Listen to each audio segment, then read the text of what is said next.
Jean-Baptiste Bokoto, écrivain.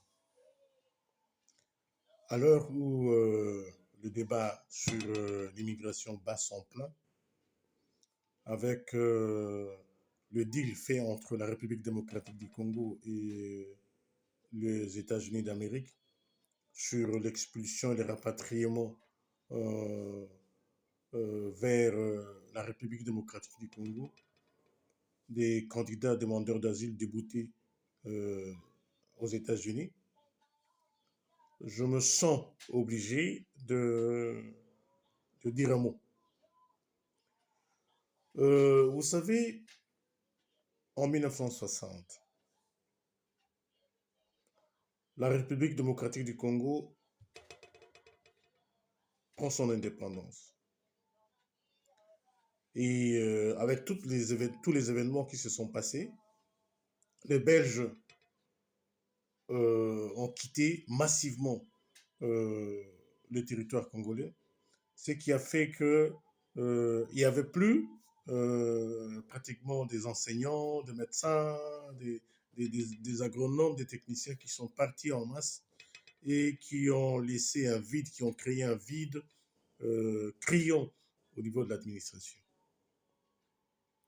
Et constatant ce fait, le Premier ministre Lumumba instruisit son ministre de l'Éducation, euh, M. Mouleli, à prendre contact avec le gouvernement haïtien pour faire venir en République démocratique du Congo des techniciens haïtiens. Et c'est ce qui fut fait. Donc, depuis 1960, jusqu'à même 10 ans après, on a vécu une, une entrée massive de médecins, des enseignants, des agronomes, de scientifiques haïtiens qui sont venus suppléer pratiquement à la vacance laissée par des Belges. Et ça a été une très bonne chose. Mais on ne le dit pas assez. Donc pour vous dire que l'immigration n'est pas qu'à sens unique. Et l'immigration a plusieurs sens, a plusieurs visages. Et par rapport à ce que nous sommes en train de vivre pour le moment, c'est-à-dire qu'avec l'expulsion vers la République démocratique du Congo des réfugiés déboutés du droit d'asile aux États-Unis, je dois vous dire quelque chose. L'immigration, quand les Congolais ont commencé pratiquement à immigrer vers le pays européen, en fait la Belgique massivement, vers les années 65 après les indépendances, c'était surtout des étudiants. Et la plupart de ces étudiants-là euh, partaient pour revenir, c'est-à-dire pour travailler, pour revenir travailler dans leur pays. Et ce qui fait que euh, ceux qui sont revenus, ils ont eu des postes de responsabilité assez énormes. Et ce qui a fait que, au niveau de l'administration, on n'a pas connu cette vacuité constatée pratiquement après les indépendances avec les départs des Belges. Et tous ces éléments-là, les consigne dans mon livre, mon dernier bouquin, qui s'appelle Migrants des rêves.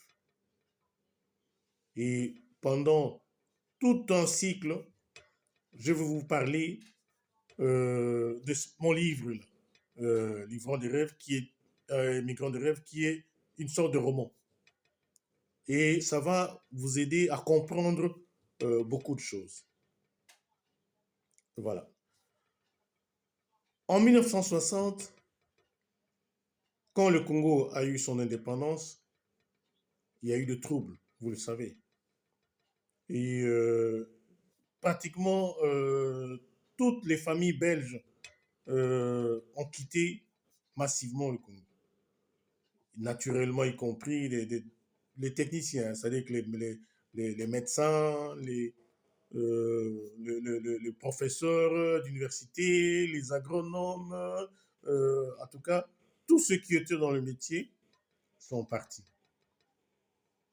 Et le Premier ministre Lumumba a instruit son, son ministre de l'Éducation, M. Moulele, à faire cette démarche qui était celle d'aller contacter le gouvernement haïtien avec Duvalier à l'époque pour faire venir au Congo les techniciens haïtiens. Et c'était pratiquement pour la première fois une action de coopération sud-sud, noir-noir, destinée à aider un pays qui était dans le besoin à avoir de la main-d'œuvre qualifiée venant de notre pays africain.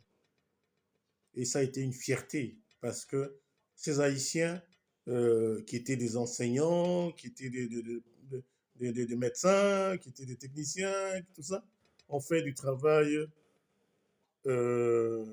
intéressant. Voilà.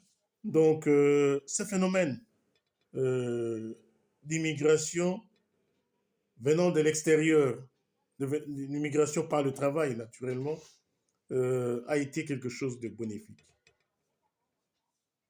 Donc, quand nous parlons de l'immigration, par exemple, ce qui se passe pour le moment ici, avec le deal qui a été conclu entre les États-Unis et, et la République démocratique du Congo, retenez un fait.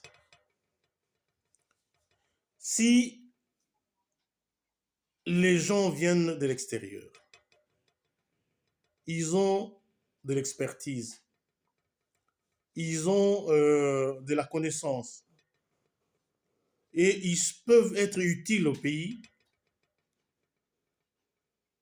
ça a toujours été une bonne chose parce qu'on peut appeler ça de l'impatriation.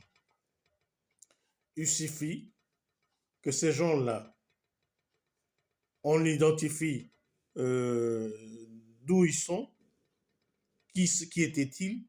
Donc ça, c'est un travail pratiquement des services d'immigration, des services de renseignement, tout ça.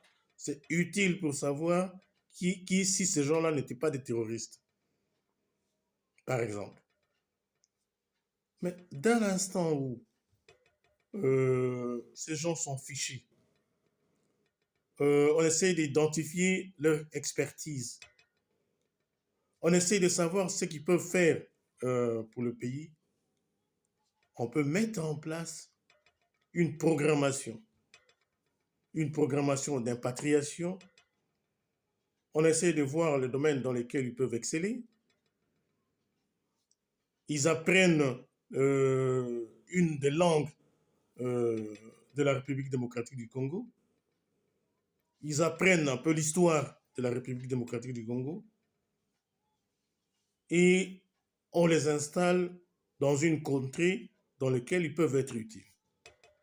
Voilà. C'est ce que moi j'appelle l'impatriation et qui peut aider énormément notre pays à faire un bond au niveau de l'immigration. Donc, l'immigration n'est pas que quelque chose de mauvais. Ce qui est mauvais, effectivement, c'est de ne pas préparer cette immigration. Et la plupart des gens qui partent, souvent, ne préparent pas. Ils n'ont pas eu le temps de préparer, ou ils n'ont pas eu le temps de se renseigner sur le pays de destination. Et souvent, contre-indiqués par des marchands de rêves, tout ça, tous ces gens qui les escroquent par-ci par-là, qui parlent du voyage au Canada, des choses comme ça, tout ça. C'est tout ce phénomène-là qui fait que quand ces candidats à l'immigration partent, ils sont désillusionnés. Voilà le sens de mon livre Migrant des rêves. Et j'aurai le temps, pratiquement à travers 10 ou 15 épisodes, à retracer les différentes péripéties de mon roman Migrant des rêves. Merci.